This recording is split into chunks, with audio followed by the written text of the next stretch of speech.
Selamat datang kembali di channel YouTube IndieBiz barengan sama Jas Permana, di mana kita bakal banyak banget pembahasan yang inspiratif, insightful, dan juga di luar itu semua pastinya bakal ada entertaining yang sedikit-sedikit deh ya. Sekarang ini Jas pengen banget buat kamu yang sekarang ini, kalau misalnya kamu punya banyak passion yang besar banget buat khususnya bidang fashion, apalagi kalau misalnya ngomongin soal streetwear, yang pasti sekarang ini topiknya bakal menarik banget nih buat kamu Sobis ya. Ngomongin soal konsep streetwear yang sekarang ini udah mulai booming banget. Ini beberapa tahun silam membuat beberapa brand fashion, salah satunya adalah Dutch Folk. Itu yang sekarang ini merupakan salah satu usaha fashion asal kota Bandung yang mengusung konsep streetwear, tapi bukan sembarang streetwear biasa. Di beberapa artikelnya, Dutch Folk membuat lukisan ya di jaket, celana, maupun t-shirt yang diproduksi sama mereka, tapi bukan cuman dilukis aja yang dikasih di patch, tapi dibordir juga sampai di artikel yang bahan atau kainnya sengaja dibakar terlebih dahulu buat menciptakan bahan yang unik. Ini saking unik ya, mereka sampai berhasil kolaborasi sama banyak banget artis dan musisi paman atas. Contohnya ada Viera, Ran, dan masih banyak lagi. Dan di sebelahnya aja sekarang ini sudah ada Mugia sebagai founder dari Dutch Folk. Halo. Halo semuanya, saya Mugia, saya dari Dashboard. Sebagai OB ya katanya tadi ya di awal ya. Merangkap semua. Merangkap semua ya. Semua. Biasanya kalau misalnya emang bikin sesuatu bisnis yang masih startup, yang masih merangkak atau bahkan bisnis brand itu emang hampir semua job desk harus disikat di awal ya. Lebih ke egois. Jadi bukan karena realita, karena emang pengennya kayak gitu, Ya, bukan egois. agak susah sih kalau idealis biasanya kan. Oh betul. Kadang kalau misalnya kita punya idealis tersendiri nih ya Sobis ya, kadang kalau misalnya udah bekerja sama orang lain kadang suka agak susah. Bukannya nggak bisa percaya, tapi kadang aduh kayaknya kalau misalnya sama gua bisa lebih cepat deh. Pasti ada gitu-gitunya kan. Iya karena kita yang membuat, biasanya kan kita yang punya desain, kita yang punya plan atau ABCD. Jadi kayak banyak kekhawatirannya di saat orang lain yang handle biasanya kayak gitu. Oh oke. Dan itu mungkin bisa jadi menjadi salah satu dinamika juga kalau misalnya ngomongin soal teamwork ya sekarang ini ya. Tapi gimana nih, ini sebelum kita cerita-cerita panjang mungkin soal Dutch Folk juga gitu. Mungkin tadi yang sempat dibahas sama Mas Mugia sendiri itu bisa jadi adalah salah satu mungkin bukan bisa dibilang concern ya. Sekarang ini adalah pertanyaan buat banyak juga, mungkin Sobis juga sekarang ini yang lagi mendirikan sebuah tim atau sebuah bisnis juga gitu. Kalau misalnya kita sudah punya visi dan punya idealisme tersendiri gitu, terus tiba-tiba ketemu, gua gak mungkin sih ngerjain semuanya sendiri gitu. Anggap misalnya karena deadline-nya mepet, terus juga ada banyak kendala juga yang memang harus di solving gitu kan. Gimana nih caranya bisa menumbuhkan rasa teamwork sebenarnya dari diri kita sendiri yang misalnya awalnya udah idealis banget, agak susah kerjasama, terus akhirnya bisa kerjasama sama orang lain dan punya collaborative approach aja gitu sama orang lain. Jadi untuk dari tim sendiri sebenarnya agak-agak susah ya. Tapi ya mulai dari kita biasanya lebih ke komunikasi kali ya. Komunikasi Ya, antara manusia ke manusia aja gitu. Jadi enggak, maksudnya kayak kita menyampingkan tentang corporate ya, atau misalkan ada tentang status itu doang. Sebenarnya lebih dari itu kayaknya gue harus ngobrol sama one by one. Jadi misalkan dari content creator, dari fashion designernya, masing-masing job desk kayaknya kita harus ngobrol dengan bahasa yang berbeda. Mungkin disitulah kayak gue bisa belajar ngatasin gimana cara kerja dengan mereka tuh. Nggak bisa kita sama ratakan kalau untuk tentang teamwork ya. Jadi pada akhirnya adalah gimana caranya kita bisa belajar juga mungkin untuk bisa komunikasiin setiap part dari visi-visi kita gitu ya kepada tiap member dari si tim yang kita pimpin juga gitu ya sebenarnya. Lebih ke prosesnya lah. Prosesnya gitu ya. Walaupun ya dalam prosesnya pasti banyak aja ya, ada ya miskomnya sedikit, tapi it's okay, yang penting coba dikomunikasiin aja dari awal. Beresin bareng lah. Beresin bareng. Gak nuntut di akhir harus bagus, tapi kayak kalau misalkan dalam proses kita bisa kerja bareng dan ngobrol pun nyambung, kayaknya bakal jauh lebih long last ya. Capek juga kalau harus ganti tim dengan cepat itu. Betul, ya. Jadi pada akhirnya juga setelah melewati itu semua ya ada chemistry lah ya yang kebangun pada itu kan yang ya. kita cari. Betul, dan itu mungkin salah satu yang dipelajarin juga sama Mas Bugia selama berjalannya proses Dutch Folk juga sekarang ini gitu. Betul. Yang boleh nggak diceritain sedikit nih awal-awalnya apa nih yang menjadi trigger gitu untuk merintis Dutch Folk sendiri di awal-awal gitu. Yang pertama dulu tuh apa ya, kayak memang saya suka film, musik, fashion, gambar. Terlebih saat itu keadaan keuangan finansial saya belum terlalu bagus. Jadi kayak kan anak muda pengen ganti baju setiap hari. Betul, ya. Dan satu lagi mungkin ada ide sama apa ya, tes yang gue rasa waktu itu kayaknya masih jarang deh yang jual rip jeans, celana robek. Betul. Makanya di saat itu pas saat mulai itu kayaknya gue bakal menjual apa yang gue suka aja dulu gitu. Sebenarnya nggak saya nggak bukan apa ya, bukan gak berharap, cuma waktu itu tuh cuma ngelakuin apa yang gue mau aja, yang gue bisa tuh. Saat itu yang gue suka itu yang gue jual. Mulai dari ya celana robek, otomatis ya first impression dari orang juga negatif lah. Kenapa bisa negatif tuh? Di saat banyak brand atau department store jual baju yang rapih, saya malah jual yang mungkin sudah robek, bolong. Banyak sih kayak baju gembel lah atau apalah gitu. Padahal ya saat itu juga kalau orang mikir anak punk juga yang di jalanan mereka punya stylenya sendiri. Betul, ya sebenarnya. Bahasanya aja mungkin gak enak saat itu. Karena kan kalau ngomongin soal style ya itu tergantung sama identitas dari masing-masing orangnya juga ya. Selera juga gitu. Ngomongin soal romba-rombeng juga Kanye West juga sering pakai baju yang kayak gitu-gitu. Ya buat orang-orang yang nggak tahu dia kan. Iya benar sih. Makanya jadi didiemin aja. Tapi setelah itu semua tidak membuat lu berhenti ya, maksudnya ya, karena emang munculnya dari awalnya juga lu menciptakan produknya yang berdasarkan kesukaan sendiri gitu kan sebenarnya. Ya berawal dari kita suka, makanya kita saat itu juga pas memulai kayak gue baru mulai berapa tahun kemudian juga pikiran gue cuma gue baru mulai, jadi kayak nggak kayak berani bilang who's gonna stop us, kayak nobody, nggak bisa, nggak ada yang bisa stop nih. Sampai akhirnya juga alhamdulillah ternyata marketnya tuh terbentuk sendiri, karena kebanyakan kan beberapa brand atau desain tuh dibentuk sesuai kebutuhan market kan. Nah yang gue alamin jujur aja, kayak gue bikin yang secara organik, tiba-tiba terpublish, dan tiba-tiba ada marketnya sendiri lewat fashion, musik. Sebenarnya di awal tuh ya bukan itu tujuannya. Intinya gue bikin something yang gue suka nih. Ternyata dari tahun ke tahun terbentuklah marketnya. Mungkin kebalikan dari proses kebanyakan brand kayak gitu. Betul, iya. Mungkin beberapa brand karena berpikirnya ya kita harus memenuhi kebutuhannya gitu ya. Pada akhirnya sistemnya terbentuk seperti itu. Tapi ternyata pasar bisa diciptakan juga ya berarti ya sebenarnya. Gue nggak nyari validasi sebenarnya, tapi beberapa owner brand yang di Bandung ya, mereka tuh ngajak ngobrol tuh berawal dari kata, wah kayaknya gue harus ngobrol sama orang gila kayak lo nih, atau enggak kayak brand lo tuh organik. Nah kebanyakan orang tuh memuji karena originalnya itu, organiknya itu. Barulah gue paham tuh. Karena memang kadang sesuatu yang pada akhirnya bisa membuat si brand itu punya apa ya namanya ikatan yang lumayan cukup erat sama followersnya adalah si organiknya itu sih sebenarnya berarti ya. Ya sebenarnya banyak yang orang yang juga ciptakan, tapi gue rasa sih karena dari awal ya. Kayak gue nggak bikin nih, gue nggak menyesuaikan market nih. Ya udah kayak lahir, tumbuh, akhirnya terpublish.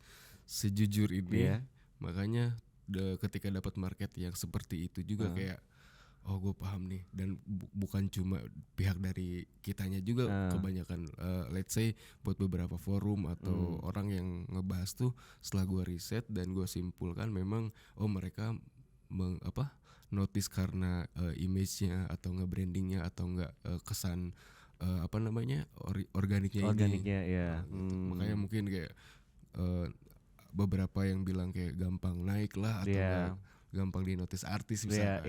Gitu. Di luar tentang perjuangan ya. Iya. Di luar dari ini ya pahit manis petualangannya gitu ya. Ada sesuatu yang itu adalah menjadi ceritanya sendiri sebenarnya gitu. Betul. Tapi kalau misalnya Darts Folk sendiri selama ini gitu sempat gak, kalau misalnya mungkin sekarang ini kita mengenalnya sebagai mungkin bisa dibilang brand streetwear gitu. Tapi di awalnya sendiri inisiasinya pada saat itu kan bener-bener karena yang lu suka gitu kan. Setelah itu sempat mencoba untuk membentuk Darts Folk tuh kayaknya konsepnya ke arah sini deh gitu sebelum akhirnya melewati berapa proses evolusi jadi seperti sekarang gitu di awal itu. Kalau dari genre sebenarnya dulu tuh apa ya, lebih ke rock masuk ya, Rock ya, rock iya. masuk, emo masuk. Hmm. Cuma memang ternyata di beberapa tahun awal rilis tuh streetwear masih tetap hype kan. Nah ternyata masih masuk aja. Iya. Dan bahkan sekarang juga kayak lebih ke street punk, metal masuk kok sebenarnya. Oh, oke. Nah, kalau misalnya ngomongin selama perjalanannya tadi udah ada beberapa evolusi dari konsep juga gitu. Sempat ngalamin satu hal yang benar-benar menjadi challenge terbesar nggak selama menjalani brand Dutch Folk ini sendiri gitu? Challenge-nya apa sih? Kalau gue simpulin sih lebih ke awareness ya. Awareness, ya. Gimana bikin market tuh paham atau enggak, mereka tuh sadar bahwa kayak kita tuh ada sebagai genre yang baru kah atau enggak, mau meskipun ya beberapa orang tuh bilang masih terbilang nggak lazim ya karena mungkin berantakan atau gimana. Cuman kan nggak semua orang paham dan punya mindset yang bisa menerima luas ya.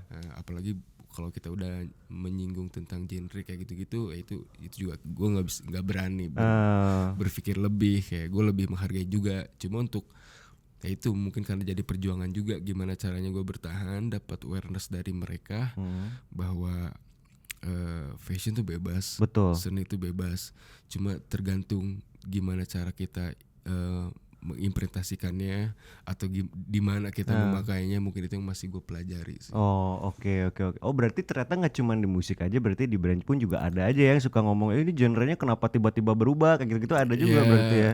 Yang karena kan gini aja, kayak ketika kita rapih orang kan udah langsung notice kita ke acara resmi ya. Iya, atau betul. Pulang kerja kan. Iya, betul. Meskipun seiring berjalan waktu kan orang juga pakai celana pendek aja.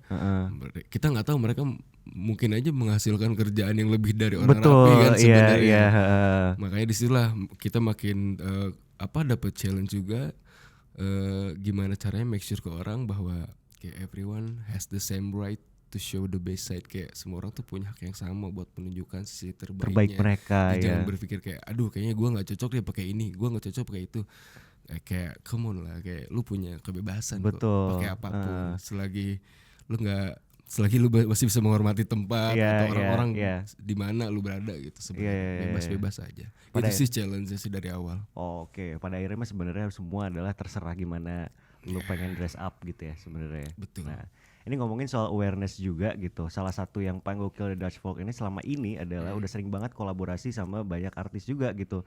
Ini sebelum-sebelumnya kan tadi sempat just share juga ya Sobis ya, ada sempat kolaborasi sama Viera, sama Ran, terus sama siapa lagi nih udah sempetnya?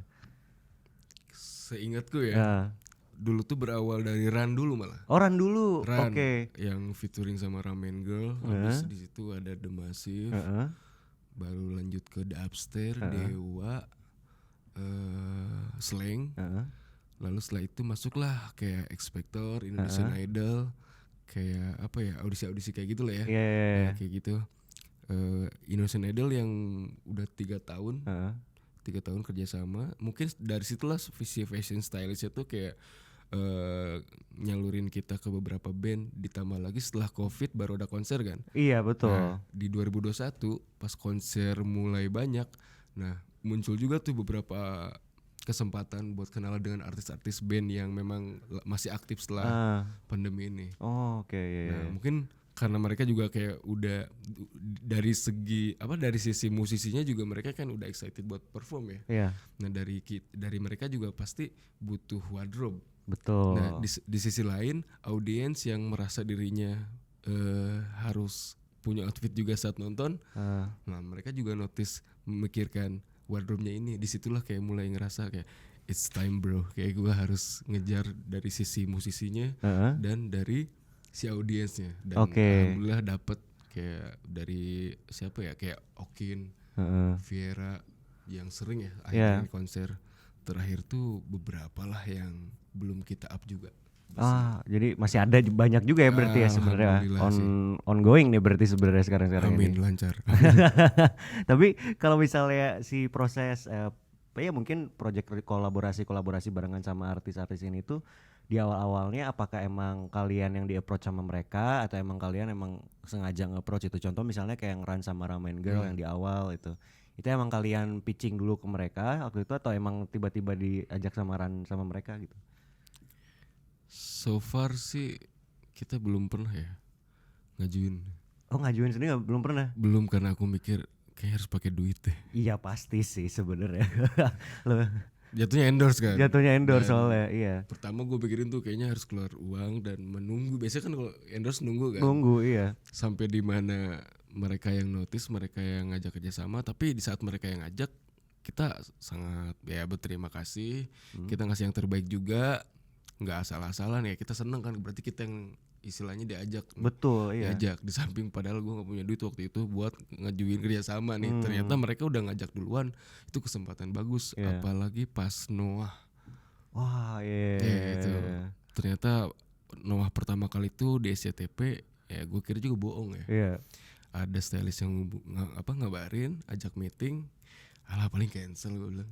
Ternyata muncul di SCTP waktu itu, sorry stasiun TV ya. Muncul dan setelah itu dikabarin buat konser yang 1 dekade. Oh, yang kemarin ya, itu yang terakhir ya. Yang terakhir itu makanya seru juga tuh tiba-tiba Noah dan gue ngehandle Iya, iya. konser 1 dekade itu. Tiba itu juga ya, maksudnya tiba-tiba di approach sama Noah juga ya pastinya jadi salah satu yang apa ya, maksudnya achievement juga lah ya, maksudnya Ya, achievement lah gitu. betul. Sudah sampai di sana gitu kan. Oh, udah ke notice nih sama Mas Ariel gitu. Wah, gila sih itu, deg-degan banget. Iya, iya, iya, tapi itu pasti juga apa ya, salah satu buah lah dari apa yang selama ini udah dijalanin secara konsisten dari kemarin-kemarin juga gitu ya. Jadi pada akhirnya sebenarnya ini adalah salah satu tools as a part of marketing juga gitu sebenarnya showbiz, di mana sekarang ini tuh emang perlu lah ya, maksudnya di mana setiap bisnis yang kamu jalanin, setiap brand yang kamu bikin, kamu harus menemukan partner, tools atau bahkan ekosistem yang bisa ngebantu kamu untuk bisa jadi jauh lebih luas secara marketing ataupun apapun yang kamu sekarang ini lagi jalanin. Contohnya ada IndieBiz yang merupakan ekosistem solusi digital dunia usaha Indonesia, dan IndieBiz hadir untuk memenuhi kebutuhan pemasaran hingga finansial yang didukung internet handal dari Telkom Indonesia.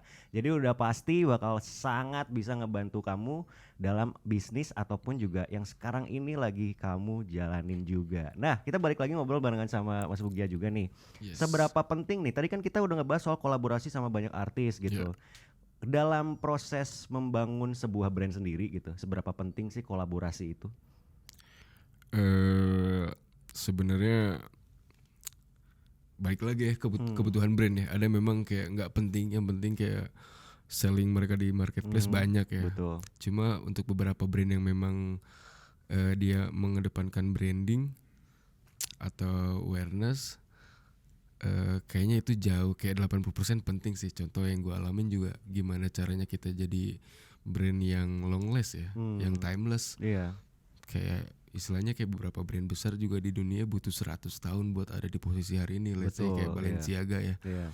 Kayak meskipun terdengar muluk-muluk, cuma kayak kalau memang goals kita ke sana ya kita ambil paling panjang, paling tinggi kan. Paling tinggi, iya. Yang gue rasa kalau memang kebutuhan kita branding buat jadi brand yang lama, bukan sekedar penjualan aja, aku bisa bilang bahwa kerjasama itu ya sangat penting. Karena gimana caranya dari link 1, link 2 atau dari market 1, market 2 kita makin meluas kan. Dari kerjasama ini gimana caranya dapetin range market yang jauh lebih banyak, lebih besar.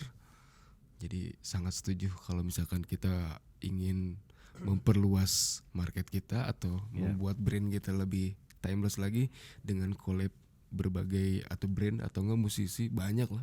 Banyak sekarang kan ya. Nggak harus dengan standar fashion, dengan fashion banyak lah. Bisa dieksplor sekarang kan. Maksudnya banyak lah eksplorasi, bahkan yang beda bentuk bisnis juga banyak ya sekarang ini ya banyak. Gitu ya.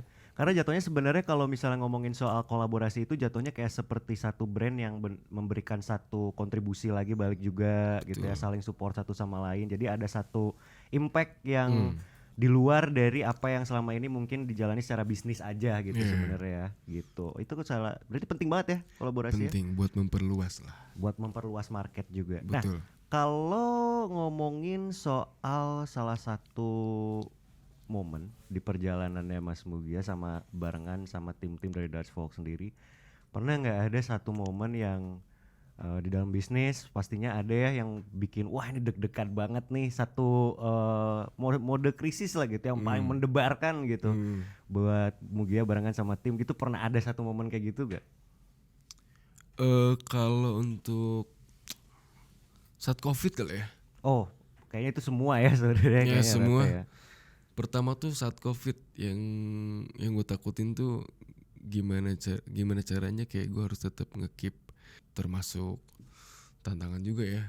Gimana caranya itu kayak otomatis kayak gue harus lebih kreatif lagi, lebih kerja keras lagi, karena ya kalau saat itu berpikir kayak kalau misalkan kita nggak bisa jadi akun jualan, ya paling nggak jadi akun hiburan kan. Iya. Karena ya saat COVID, saat dimanapun, seenggaknya orang-orang tuh tetap stay dengan handphonenya kan. Betul. Selama ada kuotanya Selama ada kuotanya, ya. iya. Mereka pasti ya minimal cari hiburan. Nah, Iya. saat COVID itu tuh kayak yang gue pikirin tuh gimana caranya orang tetap stay nonton aja.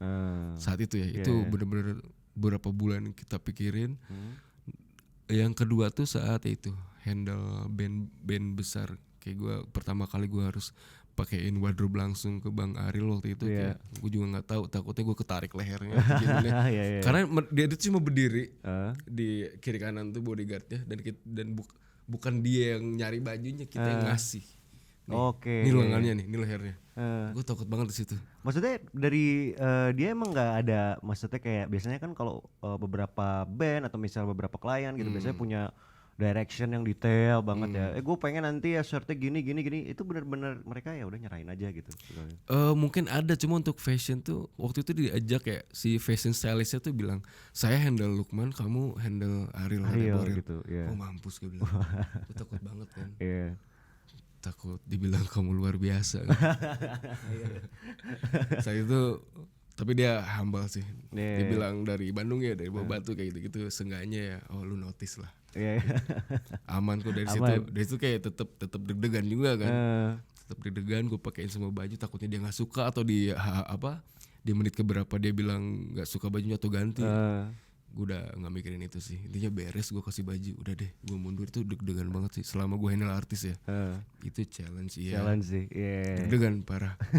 Tapi untungnya aman-aman aja ya, berarti dia juga nggak gimana gitu, aman aja berarti ya. Aman sih. Kayaknya pada akhirnya juga karena biasanya kita ngasih pilihan kan banyak. Karena memang ya pada akhirnya juga tergantung si artisnya mau pakai atau enggak. Betul, Nah misalkan si timnya tuh nyerahin ke gue atau ngedirect gue nih, lo harus bikin kayak gini-gini, misalkan 10 set buat Arilnya aja. Gue bikin waktu itu misalkan 8 lah. Karena pada endingnya juga Aril pasti nunjuk, gue pengen pakai itu aja. Jadi kayak sebenarnya banyak pelajaran sih. Pada akhirnya deg-degan iya, tapi gue bersyukur karena dapat link banyak, pelajaran banyak kalau nge-handle artis kayak gimana. Oke, kalau gitu. Itu jadi berarti salah satu momen yang mendebarkan itu ya, ngedandanin salah Ariel. Satunya itu ya. Ngedandanin Ariel ya. Karena ya siapa nggak tahu Ariel gitu. Betul sih, kayaknya semua juga pasti akan ngerasain hal yang sama ya kalau misalnya di situ ya. Takut diomongin kalian luar biasa, itu juga bikin deg-degan sih. Nah, tapi kalau ngomongin soal strategi dalam mempertahankan brand fashion di pasar fashion gitu. Mungkin sekarang ini juga Showbiz ada yang memang terinspirasi banget untuk bikin satu brand clothing line juga gitu. Ada brand fashion juga gitu.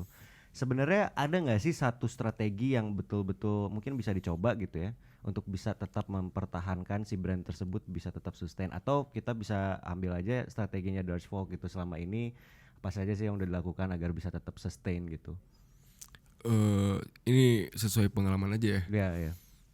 Jadi biar lebih relate aja lebih gitu. Relate, Nah, jadi yang saya lakuin tuh karena brand Dashbook lebih ke storytelling ya. Kayak pasti banyak banget kaitannya dengan musik, dengan film. Nah, untuk sellingnya sendiri ya mungkin beberapa orang udah paham lah ya. Lu lempar ke marketplace, cuma gimana caranya kayak orang notice aja dulu di saat kita muncul tuh. Yang udah muncul aja kadang gimana cara bertahannya. Kita harus kayak beradaptasi dengan konten kreatornya, dengan ABCD, karena ya kita udah jelas-jelas sangat dikasih media, dikasih banyak fitur-fitur untuk konten ya. Apalagi orang udah mulai bosen juga dengan foto ya. Kayak orang bakal skip foto produk. Tapi ketika orang notice misalkan lewat video nih yang 5 detik di awal, clickbait bla bla bla, pasti ya sekarang anak SMP juga udah paham lah ya. Nah tapi balik lagi, something yang easy juga bakal something yang gak easy juga dilupain gitu. Betul. Tapi ya balik lagi, lebih ke mikirin who you are gitu, lu siapa nih, ini lu apa nih, yang mau lu masak tuh apa. Betul. Karena semua orang juga bisa jual, cuma balik lagi lu jualannya apa, lu Yeah. siapa. Mungkin itu sih diperkuat tentang ciri khas karakter. Baru setelah itulah kita mikirin gimana cara marketingnya. Oke. Berarti sebenarnya bangun dulu brandnya, si identitasnya seperti apa, Iya. gitu ya, dikuatin dulu di situ. Sesuai pengalaman sih kayak gitu mas. Karena ya gini, kayak balik lagi, pernah beberapa kali nyoba kayak gue pakai ads sama yang enggak, Iya. ternyata nggak jauh beda nih. Oke. Atau sempet juga yang nggak pakai ads tuh jauh lebih banyak. Oh balik lagi, oh berarti ya selama apa yang lu post, apa yang lu kasih ke audiens itu memang menarik atau gampang banget dikomentarin, Iya. kayaknya itu kita lebih mikirin itu deh dibanding karena fitur beriklan ada tuh berarti ya untuk dapat range jangkauan lebih banyak kan. Iya, betul. Kalau gue pribadi maaf nih bisa berani bilang, oh berarti gue nggak pede dong dengan apa yang gue posting. Iya, benar. Secara kasarnya ya. Secara kasarnya. Tapi kalau memang mampu dan memang butuh jangkauan lebih banyak ya pakai beriklan ads kayak gitu. Cuma untuk kesimpulannya balik lagi, apa yang lo kasih ke netizen.